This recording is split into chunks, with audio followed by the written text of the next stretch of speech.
ಭವರೋಗ ವೈದ್ಯರೆಂದೇ ಖ್ಯಾತನಾಮರು ವಿಜಯಪುರದ ಶ್ರೀ ರುಕ್ಮಾಂಗದ ಪಂಡಿತರು. ಕ್ರಿಸ್ತಶಕ 16ನೇ ಶತಮಾನದಲ್ಲಿ ಆದಿಲ್ ಶಾಹಿಗಳ ಆಸ್ಥಾನದಲ್ಲಿ ವೈದ್ಯರಾಗಿದ್ದ ಕೃಷ್ಣ ಪಂಡಿತರು ಹಾಗೂ ರುಕ್ಮಿಣಿ ದಂಪತಿಗಳ ಪುತ್ರರಾಗಿ ಜನಿಸಿದ್ದಾರೆ. ಮುಂದೆ ಗೌರಾನಂದರಿಂದ ಜ್ಞಾನೋಪದೇಶ ಪಡೆದು ಆಧ್ಯಾತ್ಮಿಕ ಸಾಧನೆಯನ್ನು ಮಾಡುತ್ತಾರೆ. ರುಕ್ಮಾಂಗದರು ಆದಿಲ್ ಶಾಹಿ ಸುಲ್ತಾನರ ಆಸ್ಥಾನದ ವೈದ್ಯರಾಗಿದ್ದು, ವಿಜಯಪುರಿಗೆ ಪ್ಲೇಗ್ ಮಹಾಮಾರಿ ರೋಗ ಆಕ್ರಮಿಸಿದಾಗ ಆಗ ಮಹಾಮಾರಿ ದೇವಿಯನ್ನು ಆರಾಧಿಸಿ ಮಹಾಮಾರಿ ರೋಗದಿಂದ ವಿಜಯಪುರನ್ನು ರಕ್ಷಿಸಿದರೆಂದು ಹೇಳಲಾಗುತ್ತದೆ. ವಿಠ್ಠಲನ ಅವಿಚ್ಛಿನ್ನ ದೈವಭಕ್ತರೂ ಆಗಿದ್ದ ಅವರು ಸ್ವತಃ ಪಂಢರಪುರದ ವಿಠ್ಠಲನನ್ನೇ ತಾವಿರುವಲ್ಲಿ ಕರೆದು ಪೂಜಿಸುತ್ತಿದ್ದರು. ಒಂದು ದಿನ ಪಂಢರಪುರದ ವಿಠ್ಠಲನು ಪೂಜೆಗೆ ಬಂದಿರುವುದಿಲ್ಲ. ಕಾರಣ ತಿಳಿಯದೆ ಚಡಪಡಿಸುತ್ತಿದ್ದರು.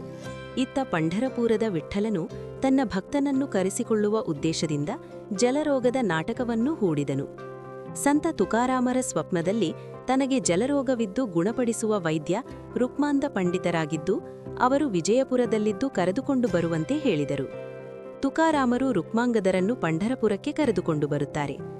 ಆಧ್ಯಾತ್ಮಿಕ ಶ್ರೇಷ್ಠರಿಬ್ಬರ ಸಮಾಗಮಕ್ಕೆ ಪಂಢರಪುರದ ವಿಠ್ಠೋಬ ಸಾಕ್ಷಿಯಾಗುತ್ತಾನೆ.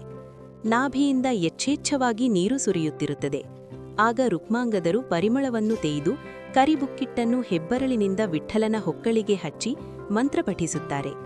ವಿಠ್ಠಲನ ಜಲರೋಗಮೂ ವಾಸಿಯಾಗುತ್ತದೆ. ಹೀಗೆ ರುಕ್ಮಾಂಗದರು ಸಾಕ್ಷಾತ್ ವಿಠ್ಠಲನಿಗೆ ಉಪಚರಿದರೆಂಬ ದಂತಕಥೆ ಪ್ರಚಲಿತದಲ್ಲಿದೆ. ಅಂದಿನಿಂದ ರುಕ್ಮಾಂಗದರು ಭವರೋಗ ತಜ್ಞರೆಂದು ಕರೆಸಿಕೊಳ್ಳುತ್ತಾರೆ.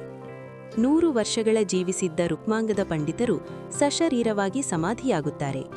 ಪ್ರತಿ ವರ್ಷ ಪಾಲ್ಗೂಮ್ ದ್ವಾದಶಿ ಹಾಗೂ ಚತುರ್ದಶಿ ಎಂದು ಆರಾಧನೆ ಜರುಗುತ್ತದೆ.